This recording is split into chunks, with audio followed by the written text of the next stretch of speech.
আসসালামু আলাইকুম, সবাইকে ওয়েলকাম জানাচ্ছি কাঁকরোলের মজাদার আরেকটি রেসিপি দেখার জন্য। এই মজাদার রেসিপিটি দুপুরে গরম ভাতের সাথে থাকলে মাছ, মাংস বা অন্য কোনো তরকারির প্রয়োজন পড়বে না।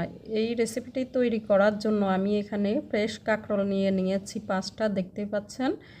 এই কাঁকরোলগুলোর এখন সামনের দিক এবং পিছনের দিক কেটে নিব। সামনের দিকের অংশটা কেটে নিয়েছি এবং পিছনের অংশটাও কেটে নিয়েছি। নিয়ে এখন এগুলো ধুয়ে পরিষ্কার করে নিব। ভালোভাবে ডুবো পানিতে ধুয়ে পরিষ্কার করে নিয়েছি। নিয়ে এখন এগুলো স্লাইস করে নিব।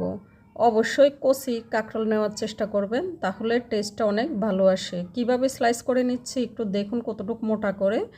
এভাবে আমি একটা স্লাইস করে নিচ্ছি। প্রথমে দেখেন, প্রথমে মাঝখানে কেটেছি, এরপরে আবার আরেকটা কাট দিয়ে দিয়েছি ট্রায়াঙ্গেল শেপ করে। আপনারা চাইলে শুধু 2 পিসও করে নিতে পারেন বা আপনাদের পছন্দ যেমন তেমন করে কেটে নিতে পারেন। আমি এভাবে সবগুলো কেটে নিয়েছি। এখন দেখেন 5টা কাঁকরোলেই কেটে নিয়েছি এবং এখানে অর্ধেক আলু দিয়ে দিয়েছি। আলুটা দিলে এর টেস্টটা অনেক ভালো আসে। এগুলো আমি ধুয়ে পরিষ্কার করে নিয়েছি। এখন চুলায় চলে যাচ্ছি। চুলায় একটি ফ্রাই প্যান বসিয়ে দিয়েছি। এর মাঝে দিয়ে দিচ্ছি 1/4 কাপ সয়াবিন তেল। সয়াবিন তেল গরম হওয়ার পরে এর মাঝে দিয়ে দিচ্ছি 1/2 কাপ পেঁয়াজ বা বড় 2টা পেঁয়াজ দিয়ে দিতে পারেন। দিয়ে দিচ্ছি স্বাদমতো লবণ, দিয়ে দিচ্ছি লাল মরিচের গুঁড়া 1/2 চা চামচ, দিয়ে দিচ্ছি 2টা কাঁচামরিচ ফালি, দিয়ে দিচ্ছি 1/2 চা চামচ হলুদ গুঁড়া। এখানে আমি মরিচের পরিমাণটা একটু কম দিয়েছি, আপনারা যদি আরও বেশি খেতে চান আরও বেশি দিয়ে দিবেন। দিয়ে এখন ভালোভাবে নেড়ে চেড়ে নিচ্ছি। কিছুক্ষণ নেড়ে চেড়ে নেওয়ার পরে এর মাঝে এখন দিয়ে দিচ্ছি 1/2 চা চামচ রসুন বাটা।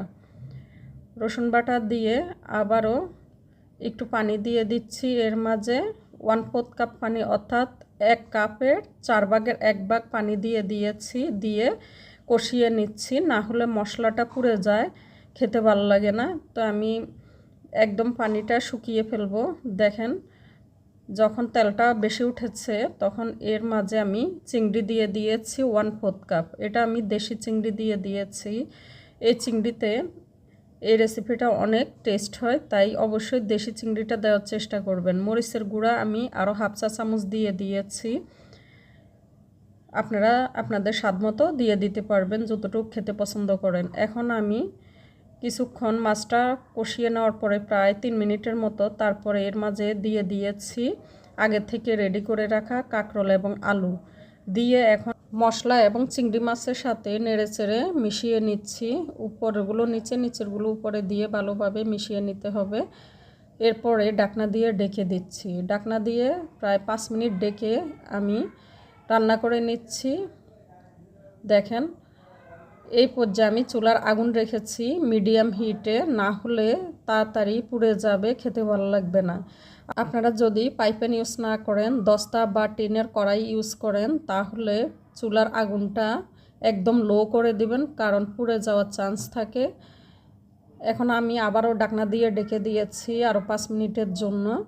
এরপরে ঢাকনাটা উঠিয়ে এর মাঝে যে পানিটা ওইটা ভাজির মাঝে দিয়ে দিয়েছি। দিয়ে আবারও নেড়ে ছেড়ে দিচ্ছি। এভাবে কয়েকবার ঢাকনা খুলে নেড়ে ছেড়ে দিতে হবে, কারণ একবারে ভাজিটা হবে না, উপরে কাঁচা থাকবে বা নিচে হয়ে যাবে, এরকম থাকবে। এখানে 4-5টা আমি আস্ত কাঁচামরিচ দিয়ে দিয়েছি ফ্লেভারের জন্য। দিয়ে আবারও মিশিয়ে দিচ্ছি। আপনাদের কড়াই দস্তার বা স্টিলের হলে তখন এর মাঝে 1/2 কাপ পানি দিয়ে দিবেন। ভাজির মাঝে না হলে কাঁকরোল বা আলুটা ভালোভাবে সেদ্ধ হবে না, পুড়ে পুড়ে যাবে।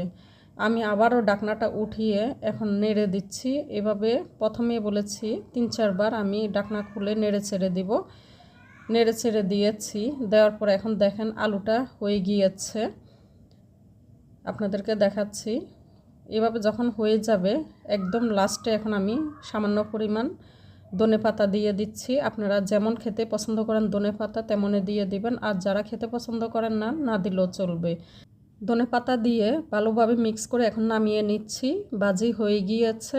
রেসিপি ভালো লাগলে চ্যানেলটি সাবস্ক্রাইব, লাইক, শেয়ার করে দিবেন। সবাই ভালো থাকবেন। আল্লাহ হাফেজ।